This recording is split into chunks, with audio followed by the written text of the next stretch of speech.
Test 1. Listening. Part 2. Exam practice. You'll hear a student called Lorna Myers giving a talk to her class about her trip to a seal sanctuary. For questions 9 to 18, complete the sentences. You now have 45 seconds to look at part 2.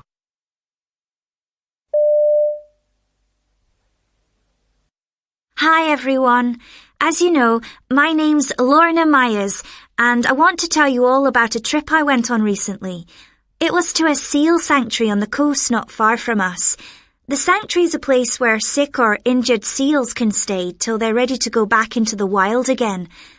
I'd originally planned to go with my youth club, but I was sick on the day of the trip. But my parents didn't want me to miss out, so they took me once I was better, and it was great. Some of the seals we saw there were grey seals, but there were also quite a few common seals, which are found in many countries. They're also known as harbour seals, in case you want to look them up on the internet. We saw adult seals and some babies too. Our guide told us that the baby seals, or pups, can swim when they're only 1 day old, and they're fed by their mother. But generally, after 4 weeks, the pup is left to feed itself. Some pups we saw were only 2 weeks old. They were adorable. The adult seals at the sanctuary are all fed on fish and shellfish, but baby seals can only cope with liquids. So that's what they get for each meal until they're old enough to cope with solid food. The guide told us some really interesting facts about seals, with lots of stuff I didn't know.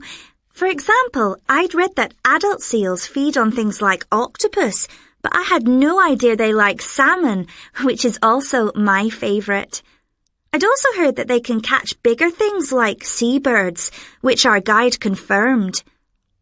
The guide also said that in the wild, adult seals catch their food at sea or swim along large rivers in search of something to eat. But when they need a rest, they tend to look for somewhere like a sandy beach, which seems a very attractive spot to me, or a rock, which doesn't sound nearly so nice. Our guide also introduced us to one seal called Sammy. Apparently, he'd already been released once, but he'd got so used to living with humans that he'd forgotten how to find his own food.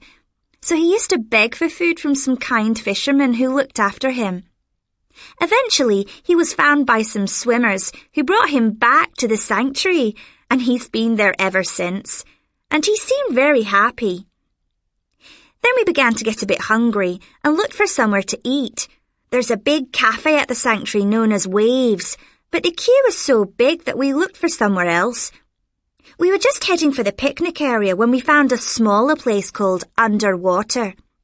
If you're planning a trip to the sanctuary soon, I can really recommend the food at that cafe. If you're interested in helping the sanctuary, there are lots of things you can do. The sanctuary always needs money, and one thing they do to earn some is organise a party for anyone who wants to book one. So, if you go there for your birthday, say, that could really help them. You can also go on what's called a night visit after the sanctuary closes.